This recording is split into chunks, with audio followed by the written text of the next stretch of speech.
Phil, it has been good to plan out this conversation with you. Thank you for being receptive to it. Everyone, this is Phil Owen, our conference moderator for the Central Pacific Conference. Phil, as you take a seat, I want to bring up a couple of things. First, I'm bringing out a cell phone, and I'm putting a timer on. I want you to know when I'm looking at this phone, I'm not checking my texts. I am just making sure that we respect everybody's time. Okay. So we've got about 30 minutes. Anybody feeling squirrely? 30 minutes. I believe in you. You know, we've got this. The other thing is each and every one of these conversations, the question I like to start with is not, I don't want to jump in. I want to hear a little bit more about who you are. So I ask people to introduce themselves how they would want to be introduced. You know, how do you want to get acquainted with us? Okay. That's over 70 years worth of introduction, you know. No small thing. No small thing.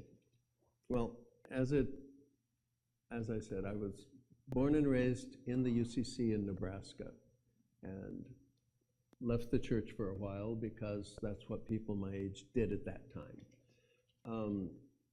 I thought it would be fun to gallivant around the world, so I went out and got some training in teaching English and assumed that would be, you know, a life of travel and luxury, but family gets in the way.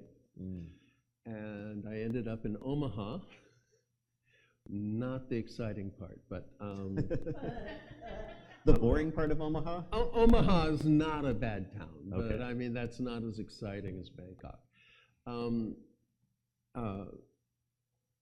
So I was in Omaha. I found the church again after a while, and then I did go off to seminary for a few years, and then went back to Omaha and did a small campus ministry for a while. Things change, all of that changes, family situation changes, the dog died, so, which is important. I'm sorry. Which is important. Yeah. So I did finally get overseas, and I spent about 17 years in Korea at a small national university, and then a couple of years in Burma with a State Department program. But after all of that, and you get to a certain age and you have to retire, and that means coming back to the States, and I thought, Omaha, Portland, Omaha, Portland. But my daughter had moved to Portland many years ago, 20 years ago or something by now, so I came to Portland, not Omaha. Haven't shoveled snow since, and I've seen it, but I haven't had to shovel it. And I got hooked up at Portland First Congregational UCC down on the park blocks downtown, which is my home church now. And after a while, I got a call from Tyler who said, you know, would you consider being the moderator? It's moderator-elect, moderator, past moderator kind of position. So, and I got talked into that, and I'm coming to the end of the moderator year with the annual meeting coming up next month. So that's it. That's pretty good. All right. I don't know if you knew this, but I also spent some time traveling around. I thought, especially when I began like deconstructing my theological views, I thought, well, maybe I should just be a lifelong vagabond. You know, I read a book by Rolf Potts called Vagabonding. I'm like, hey, Steph, maybe we just do this forever, and she said, like, maybe we don't. Some of that was my own, like, real fear of the rejection that I knew we were going to face when we came home.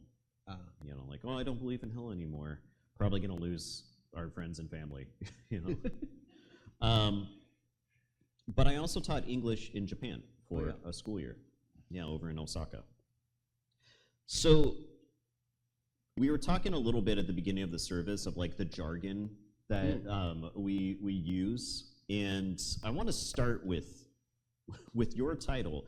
You are the moderator of the Central Pacific Conference, and for those of us who didn't grow up with this, I just want to tell you, being one of those people who didn't grow up in this kind of a system, being the moderator of like the Central Pacific Conference kind of sounds like a Star Trek thing. It sounds like sci-fi gobbledygook. So what exactly is the Central Pacific Conference, and what are you the moderator of? Okay. Does that mean you're the boss of the conference? Yeah.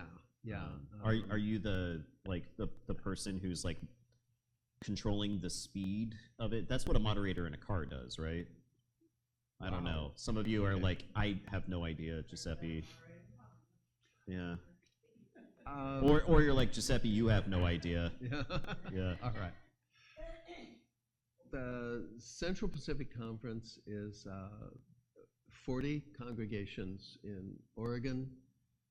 That's 31 in Oregon, 7 in southern Idaho, and 2 in southern Washington. And we all kind of work together and at least know about each other and kind of cooperate and support. And as moderator, what do you call it? This is Tyler Connolly, who is our conference minister. He does the theology. They. What? They. Yeah, I'm sorry. Yes, you're right. Yes. They do the, they do the theological thinking, kind of find a way for us to go forward together, and that's kind of the heavy lifting. But the work of the conference is really done by ministry teams. So we've got the local church ministry team that looks after local churches. We've got a justice and witness team that works on justice and witness. And there are about 7 teams that work on different parts of keeping a conference together. My job as moderator, and hence the bling, by the way, it goes with the moderatorship. They make you wear it. They don't make me, but it's my one perk. Okay. Okay.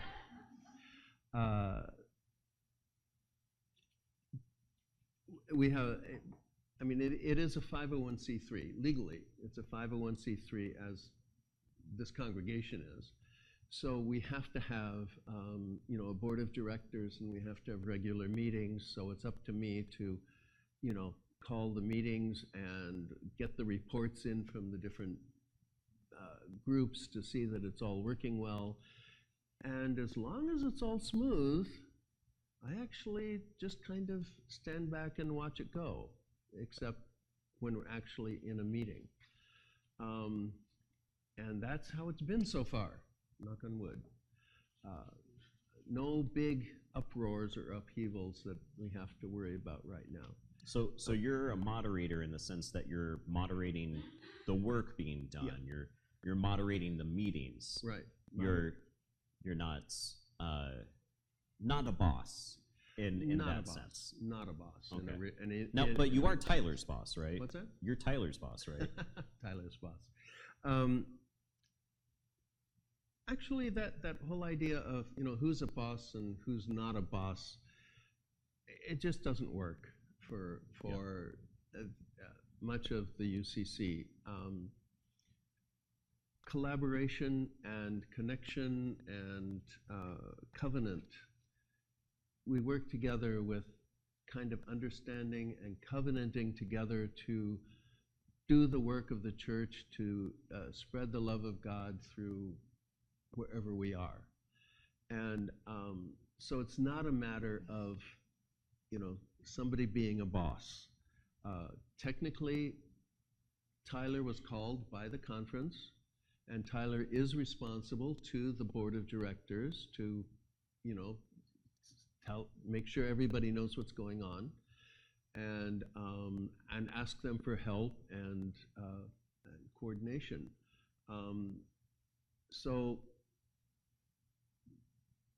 I don't think that it would be a boss kind of thing unless something really, really, really just blew up. Well, is it fair to couch that relationship as elected or chosen representatives who have an accountability type relationship, more than a hierarchical relationship?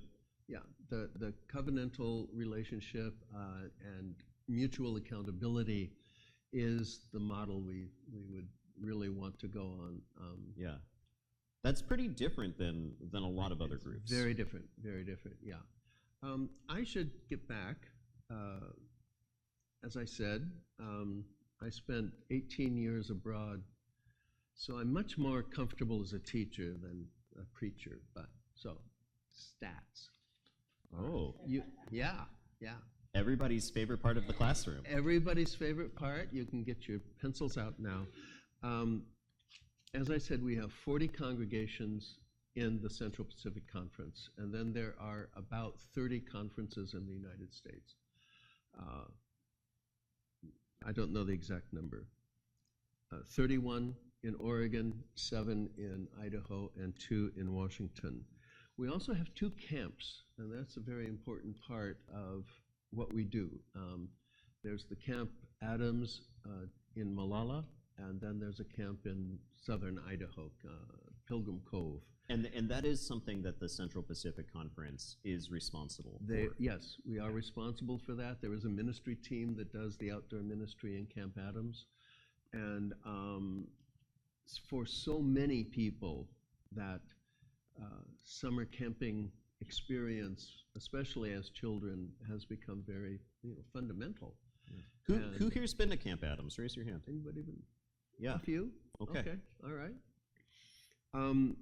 I feel like Camp Adams is in a rebuilding season right now. It is rebuilding. They found, actually they had set up and gotten ready to go for the summer, and then they found mold in practically every building on the site, I believe. And so they've been doing mold checking and looking at remediation and rebuilding, all that kind of stuff. It will take a long time. It still technically is open if people want to go down and visit and see the trees. Yeah. But it's a great spot for a day trip. It's a great spot for a day trip, yeah. But but there is no summer camping, overnight camping activity this year, and we're hoping, I think, for next year there will be. Of the 40 congregations, 31 are open and affirming, which is a high percentage, I think, and that's good. So for those who don't know what open and affirming means, that means open to and affirming of LGBTQIA+ folks specifically and philosophically. Yeah. It means we pursue this value of broad belonging. It's not just about sexual orientation and gender identity. It's also about a variety of abilities and neurospiciness. Somebody used that term, neurospicy and neurosparkly, and I'm like, you know what? Maybe that's a term I want to use more. It's an interesting term, yes. Yeah, I like it. Yeah. Some of you are going to lean into the spicy part. You're like, yeah, it's permission giving. I don't know. We'll see. Yeah, we'll see. I'll leave that to you. I'm going to work on not being maybe I'll work on sparkling more than being too spicy. Okay, okay. All right. Okay, 18 congregations are just peace, so they're working What does that mean? actively towards justice in a kind of a broad sense. I heard all of the announcements that were made this morning. I don't know if you're a Just Peace church We are. officially. Okay, you Yeah. are. All right. So it's all of these issues that have coming up, and these issues that came up at General Synod about immigrants and human rights in various places. Yeah, and we'll get to that broader aspect in a moment. I was having a conversation with somebody the other day about like the main ways our spirituality comes out. And I mean, a lot of us do like we're gonna do meditation, we're gonna pray, we're gonna read the Bible, we'll do devotionals. But I think the main aspect of our spirituality that comes out in this congregation is through justice work and service work, you know, in some degree, and promoting that. Like, not all of us can get out there and like, you know, walk across the bridge, but we'll make food for people when they're sick. We'll go and stop in people's homes with a casserole. We'll help out with snow cap however we can, you know. And that's been the long tradition of this church and so many others in our conference. Yeah. So that's, I mean, that's just kind of like what church does. It's what it should be, Yeah. I think. Yeah. You know, it's not enough just to like long for a better world. Mm-hmm. It's so refreshing to be with folks who are trying to pursue and live into a better world, a better neighborhood, you know? Right. Anyway, I'll continue. 10 are immigrant welcoming. I don't know if you're into that. I mean, officially have said we are immigrant welcoming. It is an organization of the congregations that work together to talk about those issues. Yeah, it's a status that has to be acquired. Right. There's a vetting process for it. Yeah. And 3 are eco-justice, which is interesting because eco-justice is an important thing. 10 of them are in cities less than 10,000 people. And as you can imagine, I hope you can imagine, you know, having a church in a small town, it's very different from having a church in Portland. Having a church in downtown Portland is very different from 125th Street Avenue. We knew. Yeah. Yeah. We're with you. And so it's quite a diverse group of people. And usually from what I've seen, about 15% are actively looking for pastoral leadership or recently installed pastoral leaders or changing and that kind of thing. So there's a lot of that kind of changing that goes over. Well, and I think for a lot of our local churches, that's the main, like getting beyond the pastors who do work with the conference. If they're the average parishioners interacting with the conference, it's usually during a pastor search and call process. Right. Yeah. That's a big part of Tyler's job is to help churches get things ready for a new pastor, to close down an old pastorate and open up a new one. And I'm hoping that's not an issue. That's not an urgent issue for this congregation at all. Yeah, we'll see. I hope not. So one of the things that you said is that we are, like the conference is made up of churches who are a part of it. But one of the distinctives I want to pull out is that the conference is also distinct from it. So like our church has membership in the conference, but the conference is also this unique organization. Yeah. And so what that means is like, if the conference passes a resolution promoting human rights in the Philippines, as we did a year and a half ago, almost 2 years ago now, Our church doesn't have to do that. That's right. If we choose to do that, we have partnership with the conference, Right. but we are not required to do that. That's true. Yeah, that's a big difference in, Right. For the UCC organization. Right, and I think for a lot of us, we grew up with, if we grew up in church, maybe we grew up like I did, where you had like the Lone Ranger pastor. He's like the board director, the CEO, and he's like, all right, what we need to do is X. We need to have, the church needs to be painted red, because that's what's going to get butts and pews. We're going to have the red church, We need to have music the kids like, ska. Everybody likes ska. We're just going to do ska, and what the pastor said it, so you got to do it. Or they have relationships with like a bishop or a bishopric, right. A region that has control right. over them. And I mean, that's a very big, not every group that has a bishop is micromanaged. I can't say that. The ELCA would quibble with me. They'd be like, hey, the bishop does not get to control what we do over at, X church, but a lot do. A lot do. Yeah.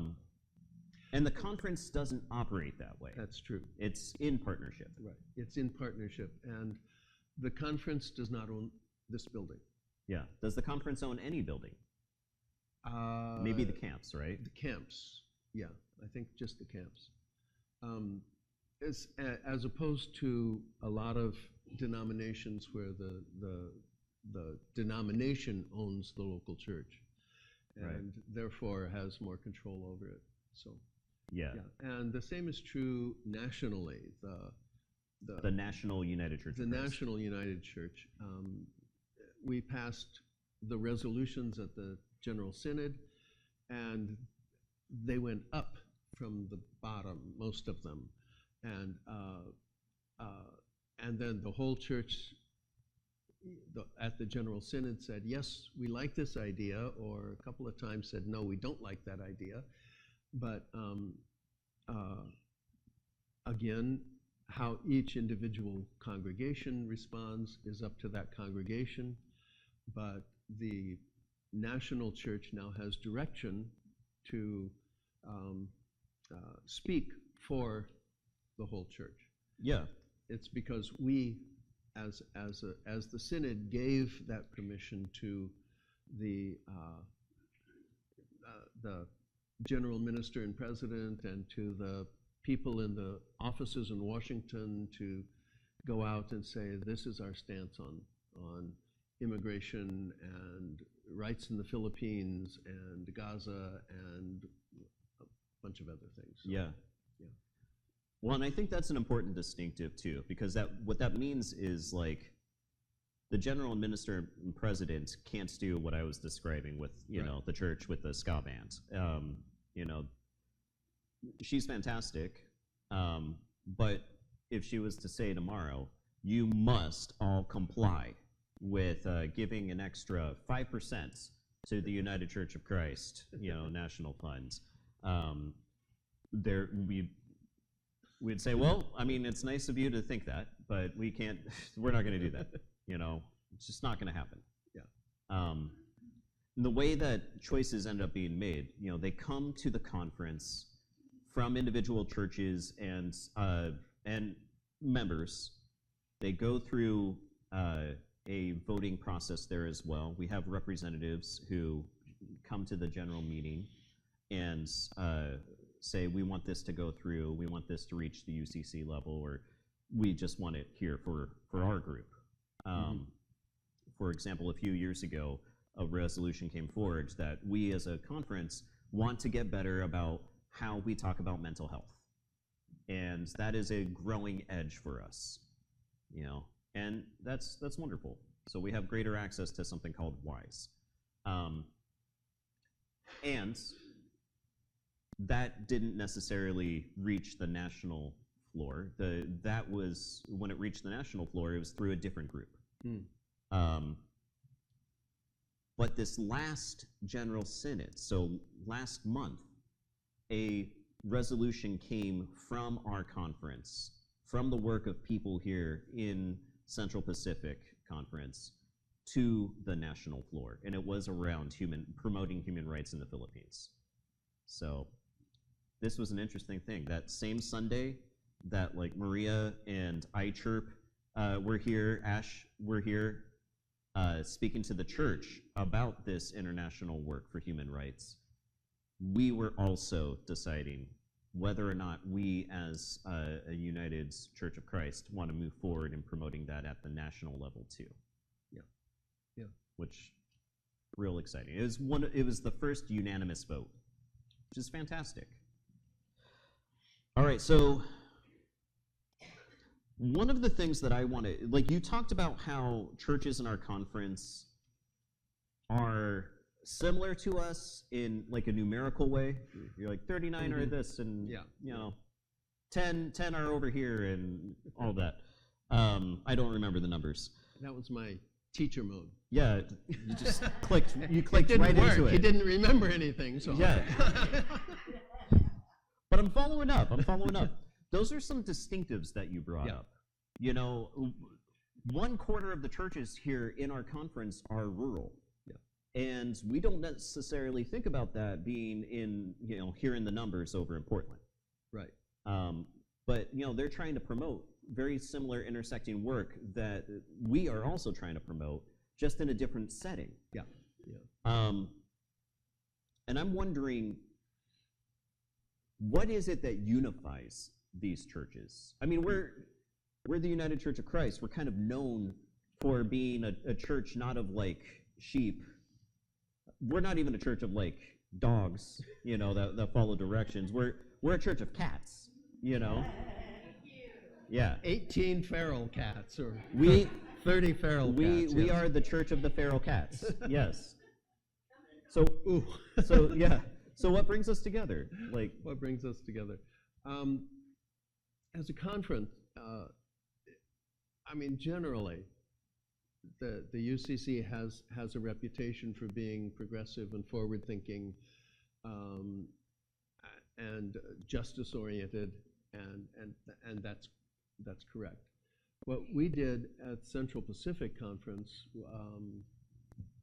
several years ago had a listening session, process, and came up with 4 mission priorities. So as the conference works, as we have meetings or work and start thinking about what are we going to be doing, we try to bounce what we're thinking about off one or more of those mission priorities.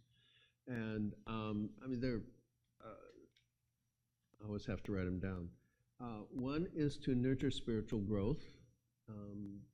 That's kind of an obvious thing. 2 is to foster stronger connections, and that's both within congregation to congregation, and within denominations, other NGOs or 501c3s, nonprofits. Yeah, nonprofits. It's pretty broad. To amplify our prophetic voice. So we want to be able to speak to, I guess locally it would be each other and almost anybody, possibly even elected officials. Our politicians. Yeah. I don't know how much of that actually gets done, but there are... How much of that gets done by us, right? Yeah. This comes up all the time, right? Yeah. Right. And to become an anti-racist conference, noting that is a big process. Excuse me. That is a process that we are in, I hope, and have not yet finished, but working on that. So these 4 choices, we've got nurture spirituality, we've got to amplify our prophetic voice. Some of us may think of that as like a voice of advocacy. Nurture connections. Yeah. And what was the last one?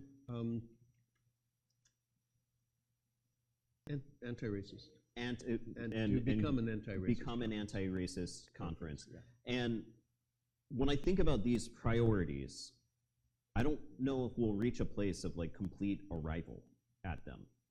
No. But they are 4 values that the churches, these 40 churches in our conference, decided on. Right. Yeah. So I find that to be really compelling. I love that these are 4 shared values. Mm. I hope that we may see other values incorporated in that 100% unanimously in this conference. Mm. But those are great starting points, I think. They and are. I feel like as long as we're approaching them with a level of teachability and humility, they're good. They're golden for us to grow into. So that was the timer, guys. But for me, the most important part of this conversation, because we're not going to get the chance to do this again for a while, is what questions do you have? If you've had any wonderings about like how does the UCC operate, what's unique about like the policy making and decisions of the United Church of Christ, what we do in the conference, this is a good point to ask it. Okay, Steve's going to bring you a mic, Jan. Yes, you do. We have people online, so we want to make sure they can hear you. Thank you. I would like to know how you're working with single-payer health care. That has come up locally. I think a couple of years ago, it was raised at the annual meeting. It has not gone very far. I'm not sure why. And on a national level, I don't know that that has been addressed. It does make sense to me to talk about that. If Jan wanted more information about this, perhaps she wanted to be involved somehow, who would she reach out to? Which of those teams that you mentioned? Is that a local? I think the Justice and Witness team would probably be a good place, and I do know there is someone in Corvallis who does push this, and I could get you a name if you wanted it. Thank you. I don't remember off the top of my head, but Yeah. he's written up a couple of things. An old ex-doctor, I think. Thank you. Yeah. Any other questions? Okay, let's do Barb and then Wendy. Okay, so I'm kind of new to all this in regards to the UCC, and I think I might be naive. I thought all UCC churches were open and affirming, but when you talked about it, there are actually some that are not. Yeah, right. What does that mean? If you're in a UCC church that is not open and affirming, do they welcome you if you're a trans or two-spirit person? That's a good question. Yeah, Thank you, yeah. Barb. Again, there's a wide variety. In some places, it simply means that it might be a church that does welcome LGBTQ people, but just hasn't made that statement or joined that official group. But that doesn't mean they're necessarily rejecting. In other cases, there are churches that have not, who don't see that issue in the same way, and they are but they're still UCC. This is an aspect where we see that the national church in the conference cannot decide Right. for these groups. They Right. have to decide. Right. Yeah, that's the standalone aspect of the UCC congregations. Yeah. It's a really good question. When I started in the UCC, I was shocked to find out that there were a quarter of our churches that aren't in this area. Is it a quarter or is it like And 1/5 now? In the Central Pacific? Yeah. I would say 10 are not. Okay, so 30 about a are, quarter. But that may be off by 1 or 2. So it's about a quarter that are not officially open and affirming, and I don't know where they would stand individually in terms of complete inclusion of LGBTQ people in the life of the church. Who was here when this church, Park Rose, went through the open and affirming process? Is anybody? Okay, Travis was. So Judy was here. So you remember all of this, how it played out, and you remember that at the beginning, there were folks who were like, do we need to go through this? We got to do some work so that we could say that people. Why should we even do that? Shouldn't people just expect that we're welcoming? Exactly. Yeah. Yes. And we've had churches leave the conference because of that. Yeah. They just. So.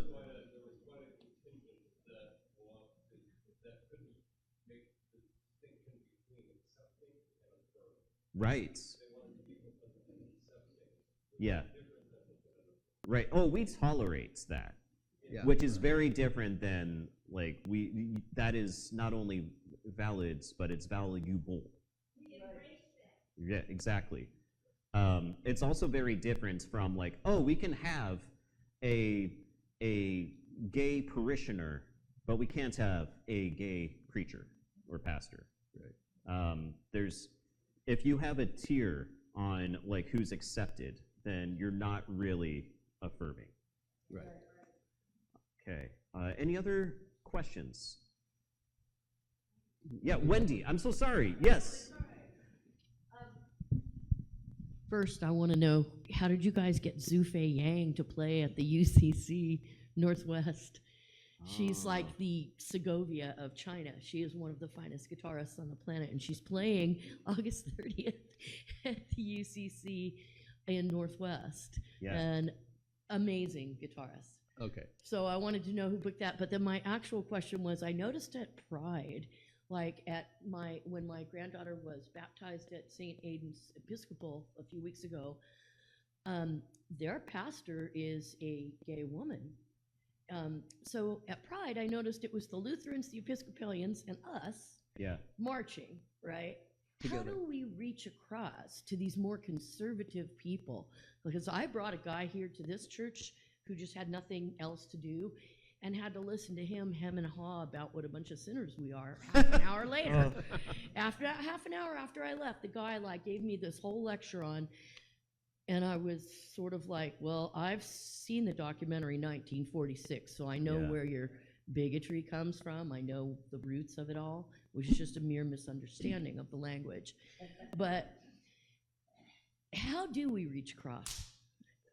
That's a whole other, that's a long discussion. I mean, because obviously we've been discussing it for a long, long time. Primarily, just that exposure to people is essential, and time, and meeting people where they are and answering the questions they have, I think. That's not a very helpful, maybe, but I think that's the only answer for here for now. I mean, other than education and knowing people, it's the knowing people that is really such a very, very important part.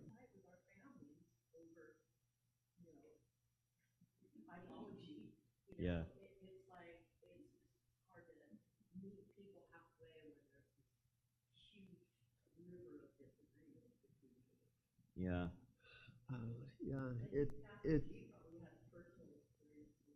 Oh yeah. Yep. Still in process. I will say, like, I worried my family would be like, we disown you, and they have not. they continue to engage with me, and they've grown. I've also grown through engaging with them, you know. But one thing I can say, like speaking to the Central Pacific Conference itself and their role in this, one of the benefits of not requiring adherence to everything that the conference stands for is that we continue to be in relationship with those 10 churches, which once upon a time, this church would have been a part of. Yes, it was like 15 years ago, but this church had to go through a process, you know. Every open and affirming church either started off that way or became that way. And so there's room to grow. Yeah. And I think it also gives us these opportunities to put our money where our mouth is. We're going to continue to stand on this truth, even though you may dip out one day because you can't tolerate this difference anymore. You know, we're going to be in community with you. We're going to be in conversation with you. We're going to love on you. Also, we're going to challenge you, you know? And if you are ready to go through that process, we're going to be here for you too. And if you're not, well, we'll be here next year. You know, keep showing up. There's value in being in conversation and in community with people we disagree with.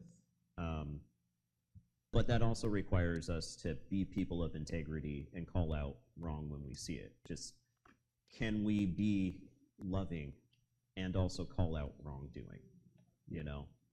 At one point, somebody at the National Synod meeting said, we state our pronouns when we come up to the mic and we advocate for the things, you know? And this guy thought, oh, I'm going to crack a joke. My pronouns are the Keystone Pipeline Conference.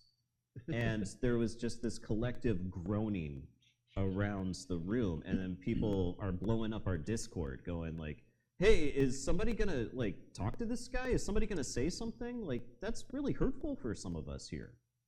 And within like 5 minutes, it had been spoken to. You know, that person is a representative. They have a voting right. They're a valuable person. And also, when somebody is being hurtful in their use of pronouns, we can speak to that. We should speak to that. We have a responsibility to speak to that. Both things can be true. Okay, I'm preaching now. And we are so far past time, but I thank you so much for your questions, and thank you so much for having this conversation with us. We're going to have our local conference gathering next month. I'm going to be at that. It's going to be in Medford, right? Medford, which is not a town I usually go and like chill at. So any of your Medford recommendations, send my way.